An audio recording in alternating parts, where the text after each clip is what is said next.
Selamat pagi Bu Meta. Pada hari ini saya dan teman saya akan mempresentasikan bisnis plan kami yang bernama Vidu, yang beranggotakan saya dan Sudiogo dan teman saya Michelle Sihombing. Video latar belakang kesadaran orang Indonesia soal keuangan masih kurang, terutama generasi Z. Di Indonesia masih payah dalam menangani manajemen keuangan, lifestyle masih boros, sulit menabung dan tidak berinvestasi.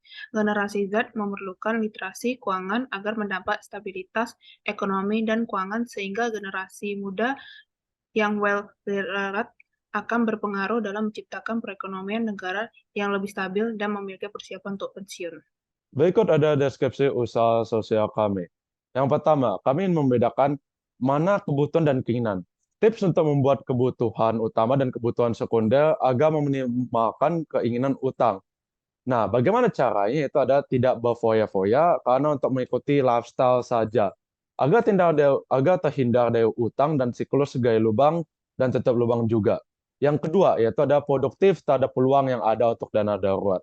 Di era globalisasi ini, dengan begitu banyaknya informasi, generasi Z berpeluang besar mempunyai pendapatan tambahan sebagai tabungan dana darurat in case seperti faktor yang tidak terduga seperti bencana alam atau kejadian yang di luar kontrol kita. Bagaimana caranya? Yaitu membuka tabungan dana darurat seperti membuka store online dan membuat konten.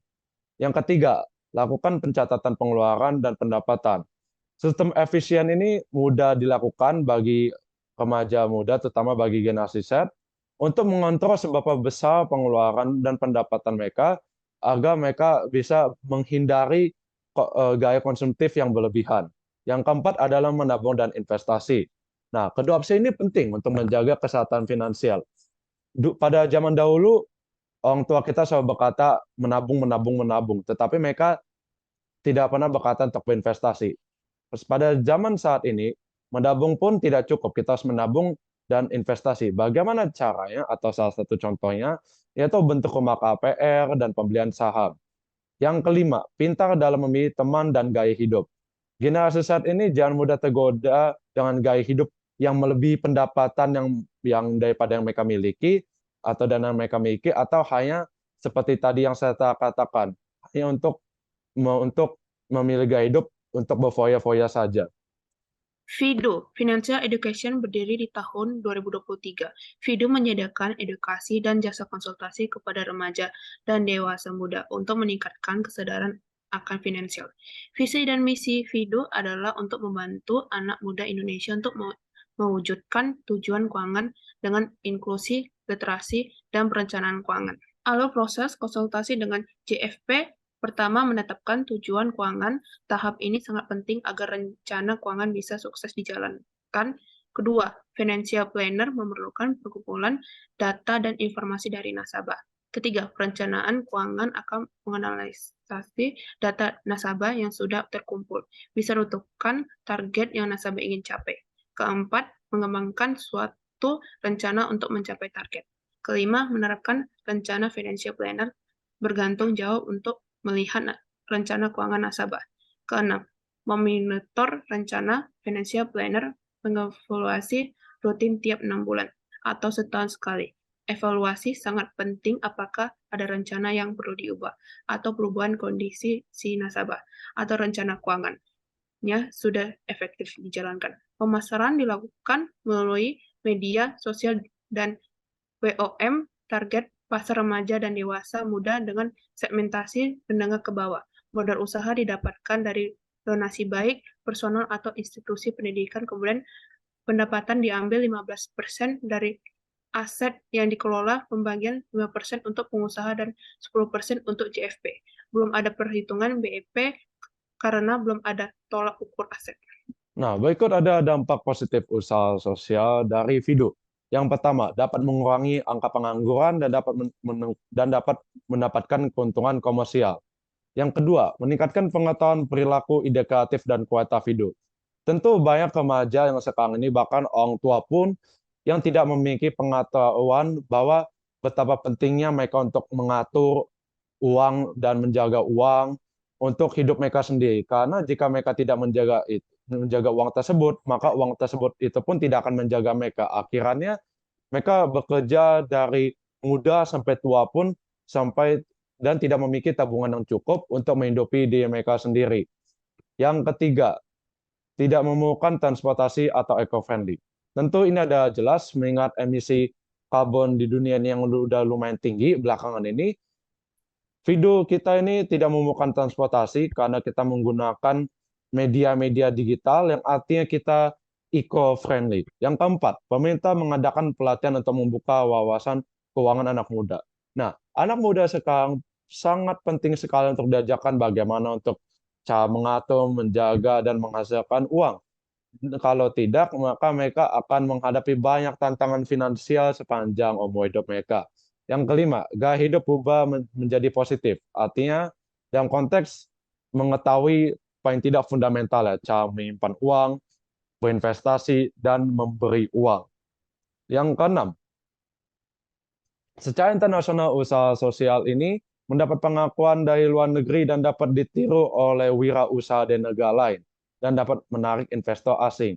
Tentu dengan adanya video kita bisa memiliki investor asing yang mungkin tertarik bagaimana cara mengajarkan kalangan muda, generasi Z, bahkan orang-orang yang belum mengerti duit umur usia berapapun untuk bisa mengerti dan mendapatkan ilmunya dan bisa diimplementasikan dengan baik.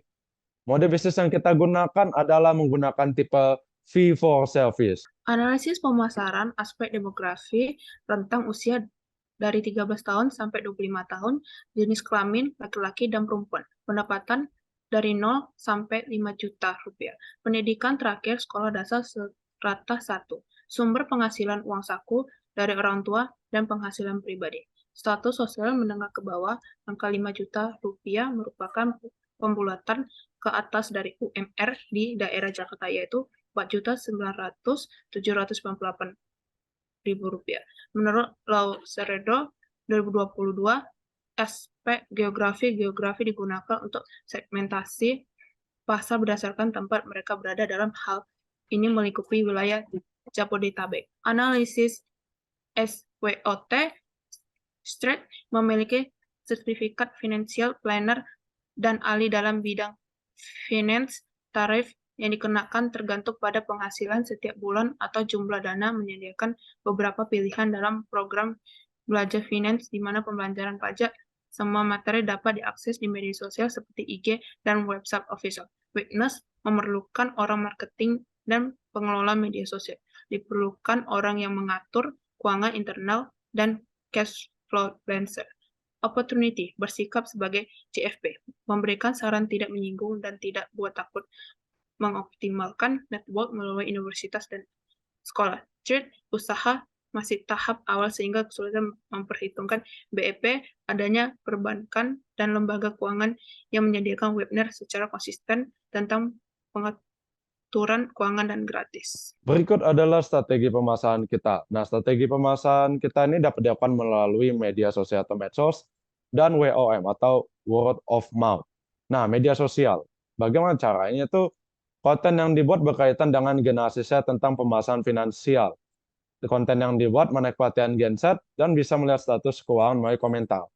Nah, ini dapat dilihat seperti YouTube, TikTok, bahkan Instagram pun ada banyak channel-channel di mana orang-orang yang memiliki atau bersertifikat dalam mengajari dan mengerti keuangan mengajarkan generasi-generasi muda bagaimana sih cara untuk menghasilkan uang, apa aja langkah-langkahnya, apakah ini bisa dilakukan, dan diberikan juga pula rencana atau study plan atau activity plan yang spesifik dalam rentang waktu tertentu sehingga mereka bisa mengikuti secara perlahan.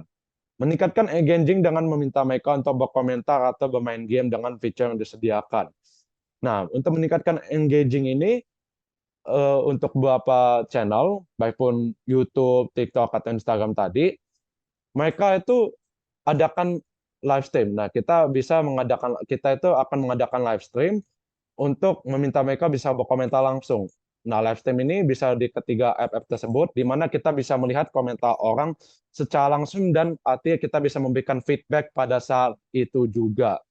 Nah, yang berikutnya, memotivasi pelanggan melalui pemberian intensif kepada pelanggan yang mempromosikan usaha atau mendapatkan pelanggan baru melalui kode referral. Berikutnya adalah word of mouth, yaitu adalah yang pertama. Jadi kita menciptakan hubungan emosional dengan pelanggan melalui kampanye yang diadakan. Nah, kita video akan mengadakan kampanye yang dimana kita akan berbicara langsung kepada pelanggan-pelanggan yang berminat atau yang tertarik agar kita bisa mendekat dengan melalui hubungan emosional karena kita berbicara directly, face to face.